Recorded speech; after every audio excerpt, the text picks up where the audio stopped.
Enough of that bullshit music.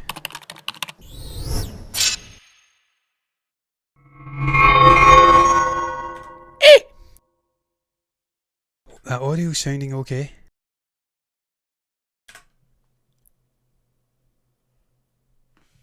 I didn't switch off the macro. Well, hello and welcome to this Tuesday's movie news. I am Jonathan, here to speak about some movie news. I'm looking like a crescent moon at the moment. I have a lot of shadow over here. That light's a bit wonky. I don't really give a shit. It's giving me some separation from the background anyway. Make me look as though I'm better than I am. Not got a fucking clue what I'm doing. Let's get into the movie news here. I'm speaking about Mortal Kombat as the headline of the show. There was multiple movie news topics out today that tickled my fancy, but this one particularly tickled my fancy. That was a tongue twister, but I managed to get through it. I'm looking forward to this movie, I have to say. The first trailer really did excite me quite a bit. It was graphic as hell. There was violence. There was action. There was some interesting dynamics between Scorpion and Sub-Zero in particular. Well, the first 7 minutes of the movie have dropped on social media. I've been staying away from the other trailers that have been dropping, giving us information on some other characters who were perhaps given short shrift, been maybe left out of the main trailer that dropped. I didn't want too much spoilers, but I've seen this. If I'm going to speak about it, then I had to watch the first 7 minutes of the movie, and I say that I'm excited for it beforehand. I'm even more excited now. It was a tremendous opening. I'm very, very surprised how much I'm looking forward to this movie. If you were to ask me 6 months ago whether I was anticipating even getting into a theatre to see a Mortal Kombat movie, a reboot no less, of a terrible movie from the mid-90s, I'd have laughed at you. I'd have said, not a chance in God's green earth would I be going and watching a Mortal Kombat movie. But the trailer changed my mind. The opening 7 minutes, Scorpion, Sub-Zero, a bit of a conflict. It cuts just as they are getting to it. As you'd imagine, they don't want to spoil that particular part of the story, but it sets up so lovely. This guy's out in rural, I think he's in Japan, because Sub-Zero's speaking in Chinese, Scorpion's speaking in Japanese. Sub-Zero can speak in Japanese as well. He does it to the wife of Scorpion. But he's being a little shit and he's speaking in Japanese at one point, or Chinese at one point. I've lost the plot already, which one's Japanese and which one's Chinese. Needless to say, sets the story up very nicely. This dynamic between Scorpion and Sub-Zero, he massacres his family. Sub-Zero has been resurrected. He's full of power. He massacres Scorpion's wife, his kid. The little baby's hiding under the floorboards. It seems as though it's going to be fine and dandy. What a start to the movie, man. We have emotion. We have a bonding to Scorpion already. The aesthetics are incredible. The choreography, the martial arts in this movie are incredible. Cannot believe how much I'm looking forward to seeing this movie now. They have got me sold on this movie. The trailer, the 7 minutes, absolute dynamite. The way they've been promoting this movie. I'm going to have a little gander over here because I've got issues with... That means I'm going to have a little trip over. Gander's a Scottish word. I'm having issues with the chat and OBS, just in case anyone wants to put something in there. It's a rare thing on our channel, but if they do, I want to be able to see it. I don't want to be an ignorant shit and scare people away, although the face would probably do that anyway. There's not much going on here other than to say, I'll just read the first paragraph just to give them lip service. Screen rant, that is. That's where I'm getting the actual article, just to frame the show with.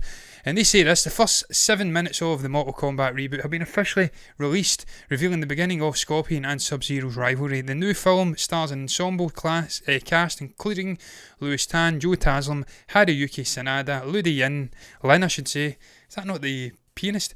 Jessica McNamee and Mihid Brooks. I'm not going to read the rest of it. It's the whole fucking cast. It's listed there. It's completely unnecessary. They say Mortal Kombat releases Friday, April 23rd, simultaneously in theatres and for streaming on HBO Max. Now, much like the situation we had to get that away with Godzilla vs Kong, and that we couldn't actually see it over here in the theatre because the theatres are shut. It's going to be a similar situation with this movie. I don't know when the theatres are set to open up here. We are moving into tier 3 restrictions from, I believe, Monday. That may change things. Theatres may be able to open up. If they do, I will be going to the theatre to see this movie. I love what I'm saying. If they don't, I'm going to wait off, just like I'd says I'd do with Godzilla vs Kong, because it's not a movie I feel that you should be watching on an iPad or on a small TV in your house, or just on a TV in general, a big TV or small TV. It's not designed for it. This movie is absolutely designed to see in a theatre. And just seeing that opening 7 minutes, it confirmed to me more than ever that the aesthetics, the action, the cinematography, everything, it's just designed for big screen experience. I cannot wait to see it, man. We've got the director out though speaking in general about this movie's plans, his hopes, his dreams for this franchise. And it says there, you can see it's coming in from CBR.com. The screenwriter it's not the director, Greg Russell, says he's left plenty of room for sequels. Apparently they weren't speaking about sequels on the set, they didn't want to jinx it. But he has planned out a potential trilogy for this movie. I think this is the first quote here. When I wrote it, I conceived it as a trilogy. I didn't even tell the people I was working with I was doing it as a trilogy. Just as a writer, you never want to paint yourself into a corner or shut down where your storyline could go. When I was writing the first film, I was always in the back of my mind outlining 2 more, so I always knew where things could go. I would love to come back and explore.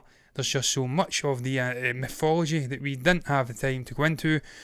But 2 hours is the right length for a first movie, and there's more. There's Shield monks, there's these special forces, there's all the spin-offs you could see. So that's great. He's went on to say a couple of other things, and I'm going to try and do my best to read them if they're not too long. I don't know if this is the same guy, but he says, I wanted to make sure there were places we could go in certain realms we barely touched them. In certain realms, we barely touched them, he says. For example, Edenia is a realm that I love and love all the characters there. Katana, Sindel, all these great characters. And as much as I wanted to put them in the movie, the story said to wait a minute because that deserves its own time to shine. So don't jam these characters in there when it's not right. And when it came to the character selection, it's all about doing the characters a service. But I would love to write more and love to explore more. That, again, confirms to me they're doing things right with this movie, because it would be easy to just rush it all in, trying to make a big epic movie, get eyeballs on it, make as much money as possible and be done, just like they done with that horrendous Power Rangers remake or movie from a couple of years ago. They try to jam as much action in as possible, and the movie faltered because of it. It wasn't great, and it felt contrived, convoluted. With this guy's already planning out trilogies. He knows the lore, the mythology, the characters, the world. And he's already established that you're selective with your characters and who you want to put in that first movie. Make them want for more. And if it hits off and the studio's happy with the money it's brought in, then they're going to greenlight this trilogy, and you're going to see more of this writing, directing team, more of these great characters, this world. I cannot sit here and proclaim to know everything about Mortal Kombat. My brush with it was the 90-odds, 95, 96 movie. It wasn't great, but the characters are there. The mythology's there. We all love good fighting movies. We like that. Well, I can only speak for myself. I like good movies which feature martial arts, fighting, high intensity action, some emotion in there as well. This has it all. It's almost like a blowback to Game of Death with Bruce Lee. That's what I think of when I think of Mortal Kombat, or even Enter the Dragon, in the sense that you have a sort of martial artist tournament. You've got all these different styles, different guys vying for supremacy. So I'm looking forward to this movie, man. They've absolutely sold me in terms of the promotion, the trailers, the first 7 minutes. It looks very, very cool. I'm well on board. I wish them all the success. If I can get to a theatre and support it, I will. If I can't, then I'm sure other people will. And if they can then get a greenlit sequel in place, then I am looking forward to this movie and beyond. But look, on that note, I'm going to move on. I'm not hanging around. I've got 5 topics, I think, tonight. No need to hang around. Next topic is about Zack Snyder. It's about his collaboration with Netflix. He's a very excited man, as Zack. For the first time in probably about 10 years, he's not had a studio executive breathing down his neck, telling him to trim minutes off a movie, to change it tonally, try to interfere with his vision. Just being pricks and bringing in directors and making Frankenstein's monsters of his creative vision. First time he's at a studio that actually appreciates the guy. Or in awe of him in a sense, and want to do everything to make him happy. Allow him the creative freedom to make his movies. I've always says that Netflix and these streaming services, they're double-edged swords in the sense that they can be bad and that they monopolise certain aspects of the filmmaking business. They monopolise sometimes at the award ceremonies, we've seen it this year, they've got multiple Oscar nominations, Golden Globe nominations, I'm sure BAFTA nominations, and that pisses off the traditionalists like Steven Spielberg and Scorsese and Francis Ford Coppola. They don't like this new wave of filmmaking, of studio, if you can even call it that, coming in and spoiling their party. But on the other side, you have this, you have the ability to bring in guys like Zack Snyder, bring in guys like the Coen brothers, bring in guys like the Russos, Martin Scorsese, and allow them the creative freedom to go and make the movie the way they want to make it. That can be good, it can be bad. In this case, I think it's going to be good because Zacky Boy knows how to make a good zombie flick. They're obviously happy with the vision, with the dailies, with the script, because they have already greenlit a prequel series and a prequel movie and a prequel animated series. So this is what Zack's had to say. I digress. Yeah, collaborative, supportive. There's been no, not to say they just don't care. They're incredibly passionate about it, out of their minds, as far as the dailies. And we have and way we're approaching, and why I can't even speak tonight, and way we're approaching the movie. It's Zack as well. He bastardises English at times, the way he writes. He's a bit stop-start stuttery. They're not asking me, well, let's put it this way, they are very comfortable with the movie that I proposed to them, and that's a cool and great experience. It's been an amazing relationship so far. Look, it's great to see this guy's happy, finally, in his life. He's had a lot of tragedy. He lost his daughter tragically. And he had interference from Warner Brothers. They weren't happy with his dark storytelling, his dark stylistic flourishes in Man of Steel. I personally loved it. I don't think he had the chance to flourish over at that studio to give his version of the DCEU. Obviously, with the death of his daughter, him having to move away from Justice League, that kiboshed any hopes of him doing a trilogy of Justice League movies, continuing to flesh out these characters in that cinematic universe. But he's gone from that now. He's in a happier place. He didn't envisage going back to DC after the Snyder Cut released on HBO Max. We've got Anne Sarnoff, I think her name is, over at Warner Media's, saying they're finished with Zack Snyder's DC universe. And now you see him coming out and speaking about Netflix and how he's happy, he's getting freedom, but they're passionate about the guy. They're giving him breathing room, but they also want to be active and making sure that he's everything's to his expectancy. I don't know if that's the right word, but they're harnessing a nice relationship over there. We've seen other directors speaking about it over there. We've seen other filmmakers or actors, I should say, Nicolas Cage and stuff like that, getting the freedom to do what they want. And sometimes it can be horrendous, but in Nick's case, and sometimes it can be absolutely beautiful in cases of Roma, The Irishman, and other movies like that. But look, Zack has been speaking about this movie on multiple levels. By all accounts, we are getting robotic zombies in this movie. There has been a sleuth combing over the trailers and he's spotted a zombie with a metal chin. Now I don't know what that means for the movie. I'm kind of concerned about that, I'm not going to lie. Zombie tigers are bad enough, but zombie androids is just flat out fucking strange. But I'm going to bring this up. He's been speaking about the post-apocalyptic Las Vegas and how he's went about creating it. I'm not going to read the second quote, needless to say. I'll condense it. He's had this. It was super hard, because you can imagine that Vegas isn't shutting down their entire floor of their casinos. We thought about it, but also we needed it to be fucked up. So that was the part. So that part, I should say, was going to be also problematic. And even just here at the showboat, it's hard to shut the power off. Casinos aren't designed to have the lights ever go off. Literally, they didn't know where the switches were. It was crazy.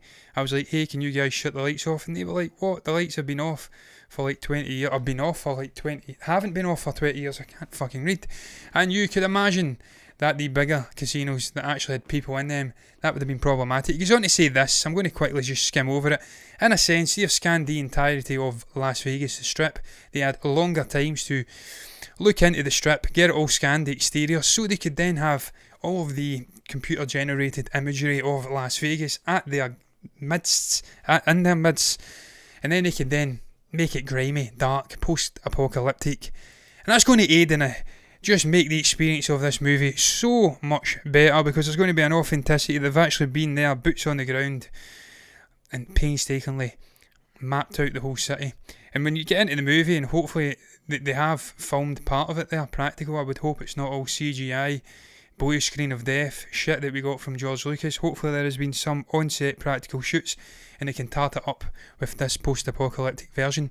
It's going to make it all the more immersive for the viewer. Look, we have had many films come over to Glasgow and use the streets of Glasgow as a sort of makeshift New York, a makeshift Philadelphia, a makeshift Chicago.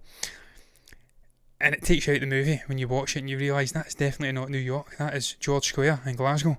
They've tarted it up with CGI. I am fully convinced that Zack will not do something stupid like that. He won't go to another location and use this mapping out they've done of Las Vegas to tart it up. I'm sure he's invested in this story, invested in the concept of going and doing a heist in Las Vegas during a zombie apocalypse, and I cannot wait to see this fucking movie, man. I speak about trailers on Mortal Kombat. The trailers, the promotion of this movie has been magnificent. Again, it lends back into the Netflix side of things. They are willing to promote the hell out of this guy's work. They are willing to back him to the hilt because they know he's a great filmmaker. He has great stylistic flourishes. When he is given a place to put he's sort of tired back into and just relax and make the magic happen, they will know that they shouldn't be interfering with this guy's work, what he's capable of. And I'm absolutely convinced it's going to be dynamite. I cannot wait to see it. I cannot wait to see the prequel, even though I hate the name of the movie. And I'm even willing to look at the animated TV show. But I'm going to move on to Marvel. I've been speaking about DC. I'm speaking about Marvel. Marvel's Secret Invasion series on Disney Plus. They've been busy boys creating a cast for this upcoming TV show. A TV show that, to be quite frank with you, I never had much interest in. I can't be arsed with this whole Skrull and Kree shit, the invasion of Earth. I like Ben Mendelsohn. I think he's a great actor, a great guy. He's playing also one of the whatever the hell these shape-shifting characters are. He was in Captain Marvel. It's a spin-off of that. We know that Nick Fury's been up in space and there's been a sort of dummy Nick Fury, a transformative shape-shifting Nick Fury in a lot of the movies. This is going to look into that whole concept, the invasion of Earth with these alien shapeshifters. And look, man, there's been some big names getting put into this cast. I actually read yesterday about Olivia Colman. I'll get into her in a moment. But the other one is, of course, Emilia Clarke. And then they say they'll have Kingsley Ben Adir as well. I think he's of One Night in Miami fame. A great up-and-comer. He's a great actor. And look, Emilia Clarke, what can you say about her? She's had a hit-and-miss career out with Game of Thrones to date. She was very good as Kira in Solo, a movie I actually didn't hate. She was absolutely on the travesty scale of bad in that Terminator Genesis movie. And of course she's had a couple of hits in recent times. Last Christmas, the one with the paraplegic, it was alright, not my cup of tea, but it was okay. So she is much like, in my mind, a Chris Hemsworth. When he comes away from Marvel movies, it's hit and miss. She's still got something to prove. And I think this could be the perfect opportunity for her, getting into another TV series. A couple of years after Game of Thrones, getting into a Marvel series no less. And if there is some meat to the character, we could see her perhaps hopping over to movies. A great chance for her to walk into a blockbuster machine, if you'd like, that is Marvel, Disney. Look, man, I'm not complaining with this, despite her being a sort of hit and miss actor. Look, man, it's always good to have eye candy like that in a TV show. I think she's absolutely superb in the main, in her projects. And if she is indeed going to be getting joined with Olivia Colman, but apparently she isn't quite as far on as Emilia in her negotiations, then we are on for something truly special with this TV show. When Olivia Colman enters a production, you take notice. This is coming in from, I think these are all coming from Variety, incidentally. They were breaking this news. This is actually from Empire, though. I've finally managed to orientate that fucking website into the OBS. It is a miracle. High times for the MBE side of things, the production. I've finally managed to make these fucking websites fit into OBS. I don't know how I've done it, but I have. They're speaking about Olivia Colman, an Oscar-winning actor, Golden Globes, all sorts. She's in The Crown. She is absolute dynamite, dead down to earth. A great British actor, for lack of a better word. I am excited about this TV show. Now, I wasn't originally, as I says. I've not really got a great deal of enthusiasm for the Captain Marvel characters. I know we're getting Monica Rambeau coming back, perhaps in Captain Marvel 2, perhaps in this. It was set up at the end of WandaVision that she had a visitor in space who was wanting to speak to her. a confidant in space that was wanting to speak to her. So maybe she'll appear in this as well, and maybe that will be another watchability factor. If Emilia Clarke's good looks isn't one, if Olivia Colman's great acting chops isn't one, if getting Samuel L. Jackson back in a Marvel project isn't one, or even the Ben Mendelsohn character, then it would be very, very nice indeed to see all of them come together and maybe giving us a combined ensemble piece of goodness. I've not got much more to say about it, man, because in all honesty, I don't know what it's about. I actually don't know what the core story is about. I understand it's an invasion of Earth, and it's going to be a TV show, perhaps in multiple seasons long. I know that Kevin Feige came out and says that all of these TV shows have been set up with the potential of having multiple seasons, even WandaVision, which is fucking strange because it's tied up, but that's what he says. I'm just quoting Kevin Feige. I don't know what it's about, and therefore I can't really go in great depth and speak about what it is in particular I'm excited about. We don't even know what characters these actors are playing in it. But I'm excited, and look, there's another nice little thing before I move on. The veteran Kyle Bradstreet of Mr. Robot and Berlin Station, I think he's in to write it. So we've got great talent behind the camera, we've got great talent in front of the camera. It's happy days for that TV show. And look, again, before I move on to the next topic, I've already moved on, but before I actually literally move on to speak about it, it seems again it's going to be a very different project, a very different TV show, a very different story to Falcon and the Winter Soldier, to Loki, to WandaVision. That sounds incredibly obvious of a thing to say, but with a distinctly different piece of TV shows, and it's very interesting to see them exploring different themes, different genres, subgenres if you'd like, different fucking ways of making TV. It's very exciting indeed. If you're a Marvel fan, if you're a TV fan, to be getting different content into your eyeballs within that same universe. But look, moving on to a different universe, into the verse, into the Spider-Verse. The second movie, the sequel, is now picked up 3 directors. That excites me. I don't know why it excites me. Well, I do, but it's strange when you hear of a movie picking up 3 directors. We are more accustomed to movies getting 1 director, but the reason it excites me is because not only are they getting absolutely praised to high heavens here by the 2 producers, Lord and Miller. It is Lord and Miller, isn't it? I always say that, yeah, it is Lord and Miller, thank fuck. I always say their 2 names, and I feel like I'm saying a first name and a last name, and I'm not giving the other one his due. Not only are they getting praised by these producers, and I trust these guys because these guys know what they're doing. They were involved hugely in the first movie, and for me, it is the second best Spider-Man movie ever put to film. It's an immense watch. The different styles, the different animation techniques, the way they shot 7, I think, different movies, combined them all together so they fitted in organically into the story. The way that they used a live action camera within this animated verse, it was sublime on a technical level. It deserved its Oscar. I'm sure it won an Oscar, multiple Oscars, and it deserved them. So they were involved in that, so I trust these guys. The other reason I'm excited about picking up 3 directors is it tells me we're getting a very meaty story again that requires multiple directors taking different parts of the project into their midst and doing something special with it. And as you see here, they have been speaking. They have had 2 very sizable quotes, 1 small quote and a sizable quote. They say this is Lord and Miller.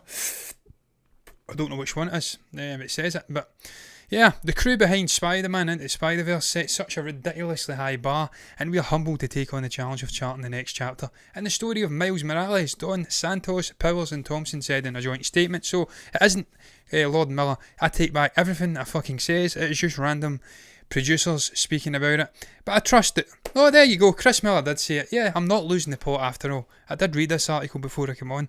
They did speak about it. They did praise it to high heavens. Whew, thank God I'm not losing the plot. They says this is the ones we care about. Lord and Miller. We are so lucky to have Joaquin, Justin and Kemp on the Spider-Verse team. We are huge fans. What is going on with that, man? Jesus Christ, take that off. Fuck me. What a shambles. I had it set to the Empire.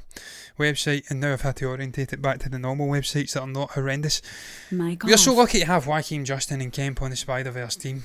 We are huge fans of Joaquin's work. He makes his characters so heartfelt and unique, and he can tell an emotional story with an action sequence the way a musical does through a song. Justin is a maverick filmmaker who relentlessly pursues visual innovation and surprise, but always in support of the emotional storytelling. Kemp's work is incisive and ambitious and funny, with a writer's wisdom and a director's heart. He just knows what matters in every scene. All three of them elevate every project they take on, and they are certainly raising our game. We honestly like them, just like them, and want to be their friends, and we're hoping working on this movie together for the next few years will totally make that happen. As I said, high praise indeed from Lord and Miller. These guys have been around in the game for many, many years. They have made some great movies, and I trust them tremendously. I don't know much about the actual directors themselves. It's names that have been just flung upon me, and I'm not entirely sure who they are. I'm going to quickly give them a search while I keep prattling on and see if I can maybe find something intriguing in the body of work that will get me even more excited about this movie, if that's even possible, because to be quite frank, I'm already up for this movie. I thought Miles Morales was a colourful, different, more urban version of Spider-Man, a necessary version. An inspirational figure, again, in the mould of a Black Panther, in the mould of a War Machine, in the mould of a Falcon, soon to be Captain America, for minority communities to see that they can be better than perhaps what the states from many, many years ago believed they could be, that they can excel themselves, and if they put their heart and mind to it, they can actually accomplish some wonderful things. I don't know much about Justin Thompson's work. I'm having a little look there. He's a fucking writer. He's wrote books. He's wrote books. I don't know what they are, because I don't read a lot of books. I only read the famous books, because that's what I am. I'm a glory hunter. Joaquim dos Santos. Let's have a little gander over at his IMDb and see what Joaquim's been involved in. Yeah, Avatar The Last Airbender, very interesting. That's what he's been known for. I do know of that. I'm going to quickly have a little look again at his directing work, because I'm very intrigued to see what this guy's done. He's certainly got a history of working in animated shorts. He's done a lot of DC things. I'm sure Stephen would have been a lot more better placed to speak about that. He's watched a lot of those DC animated movies. He speaks very highly of them. He's involved in Avatar The Last Airbender, so you can see that there is a history of working in that realm, in that animated realm. And look, I don't have to know much about what they've done, because, as I did say, I trust Lord and Miller tremendously, that they know what the fuck they're talking about when it comes to directors and what they require from them when it comes to making their movie. I cannot wait to see it, man. I cannot wait to see the further adventures of Miles Morales. Hopefully he once again collabs with Gwen Stacy. Hope that's her name, the character. Hopefully we can see these characters having multiple more movies, but I know that it takes a lot of work to put them together. It's a many-year project. I just want to see Miles make the jump to live action. I'm aware of the fact I've got a black mark in his jumper, and it's now haunting the fuck out of me. I'm going to quickly get rid of it. It's a little bit of fluff. I'd love to see Miles Morales make the jump to live action at some point, and it's firmly down to these movies. They have made the character very popular in my mind. They brought him to popular pop culture, if you'd like. But I'm going to move on, because I'm starting to gibber, to the penultimate topic. It's all about Michael Keaton. Michael was originally supposed to be coming into the Flash movie. Then he got cold feet. He was bringing up COVID and how he was concerned about COVID and how he was looking at the COVID situation in the UK, and that he may not have time to fit the Flash movie into his busy schedule. That concerned me greatly, because I was looking forward to seeing Michael Keaton reprising his role as Batman, as Bruce Wayne. For me, probably the second best Bruce Wayne to exist. I'd put it as Christian Bale, then him, and then it'd be Ben Affleck, and hopefully Pattinson can come in and shake that up furthermore. So it was very exciting to see this guy coming back after 30 odd years, 25, 30 years since playing the character before. To have that ripped away from me, it was very disappointing. There was a moment where I thought it wasn't going to happen, but it now seems like it is indeed going to be taking place. He is ready to start filming the Flash movie this week. It's taking place in London. By all accounts, he will reportedly arrive this week to play the character. It's happening. I don't actually know how it's happening. I don't actually know the context of him appearing in this movie. I know the Flashpoint movie, it's Flash's mother gets killed. I think his father or something gets framed.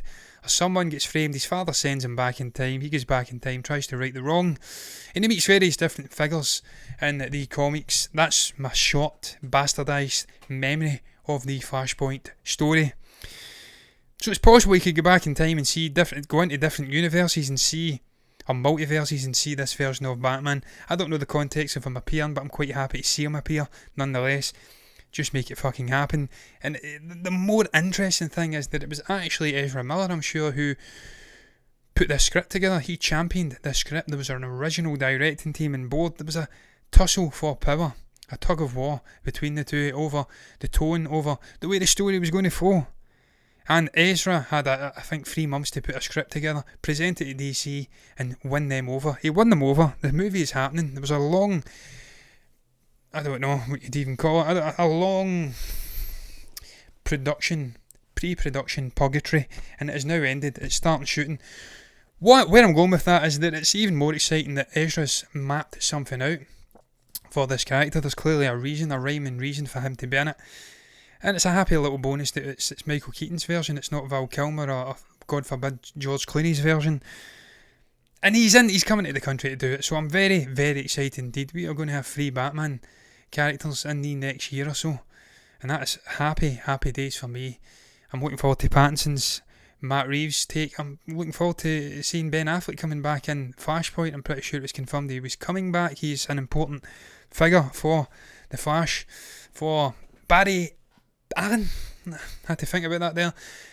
And then just getting to see Michael Keaton coming in and perhaps battering off and bouncing off of Ben Affleck in the Flash and being a grizzled, even more wiser version. He was always a dark version of Bruce Wayne, and I loved it, man. So I'm excited to see that he's coming back. That's what I'm saying. I'm excited to see this movie's moving apace. It's starting its production. It's been a long time coming. Happy fucking days. Let's move on to the final topic though, and it's all about VG Sethupathi, a guy who I've only recently became acquainted with. I watched Master, and then I watched Vikram Vedha, and I seen this guy playing 2 distinctly different villainous characters, and by God, he does them well. He is a presence on the screen. To come onto the screen and fight for eyeballs with Telepathy VG and Master, and do it very well.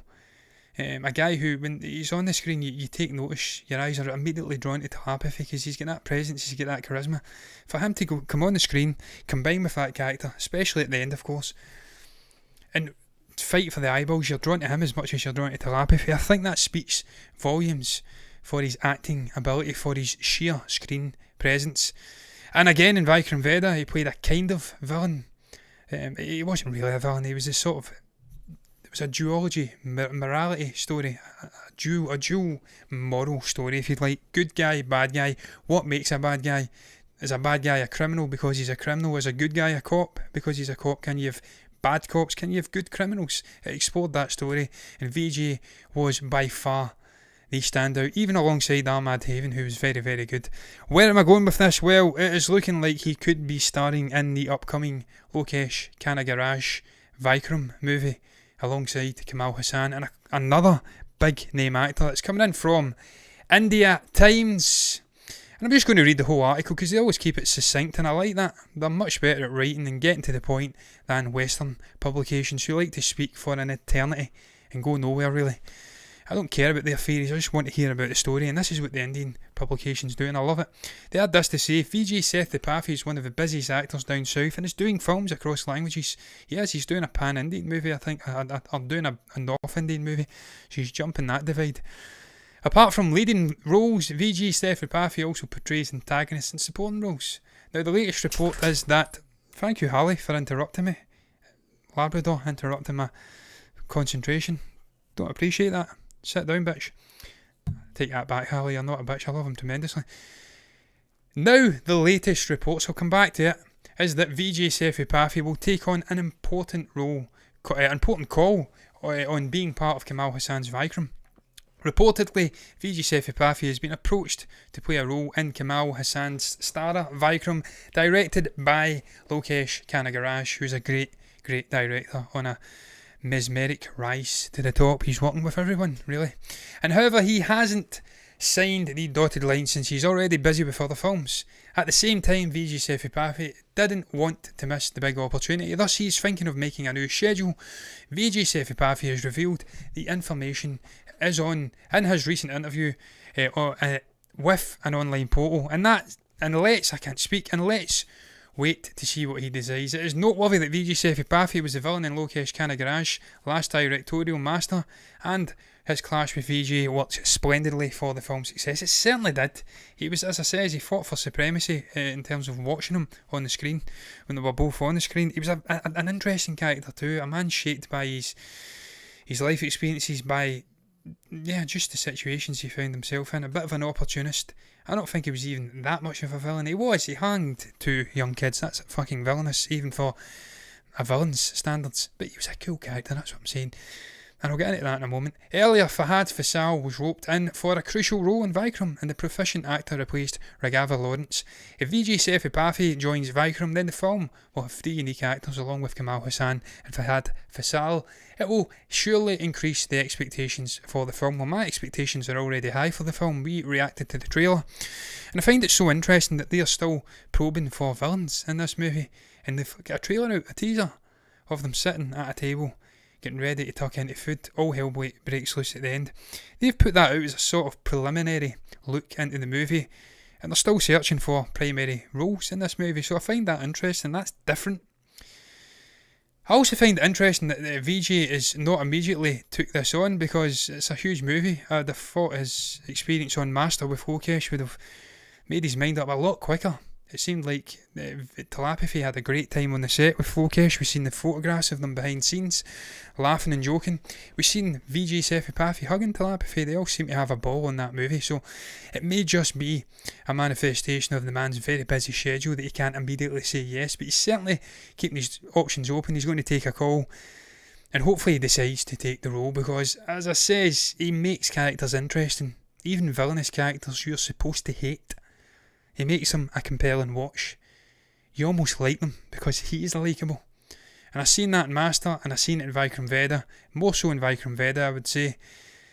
He's just a great actor. I hope he does take the role, because it's going to make that movie all the more watchable for him being in it. I can't say I know a lot about Fahad Fasal, but they're speaking him up to hell here, so he must be very, very good. Kamal Haasan, I know it's dynamite, so I'm excited for this movie. I was excited before. If Vijay Sethupathi joins it, I'm even more excited, because I thoroughly enjoy watching that guy. I think he's great. But wait, that's going to round up the show. I'm done speaking. I'm going to pass it over to anyone who's perhaps reached this stage in watching it. What did you make about Mortal Kombat, the movie, releasing 7 minutes of unwatched footage of the movie? The first 7 minutes. What did you make about it? Have you seen it? Are you looking forward to this movie? I certainly am. I've got high expectations for it now based on the trailer. I don't know what I'd even say. The knowledge, the excitement, the passion of the writer. What do you make about it though? What do you make about Zack Snyder feeling all content and happy over at Netflix? Are you happy for him after the disgrace of an experience he had to put up with over at Warner Brothers DC? What do you make of Marvel's Secret Invasion, perhaps casting Emilia Clarke and Olivia Colman? 2 great additions for me. What do you make about it? You can comment below. Finally, what do you make about Spider-Man Into the Spider-Verse? Getting 3 directors, firmly putting it on the path to being made, and of course Keaton starring in The Flash and Vijay Sethupathi perhaps joining Kamal Haasan, Lokesh Kanagaraj's Vikram movie. If you've got anything to say at all, you can comment below in the comments section. You can also like the video if you've enjoyed it, subscribe to the channel if you want to see more content like this on YouTube, and hit the follow button over in Twitch, not Titch, Alan Titchmarsh, if you want to see more content over there. That's how you get it, guys. And if you do, then I'll see you again. If I don't, then I may see you again, and I may not, and that's a shame, but that's absolutely fine. Bye bye.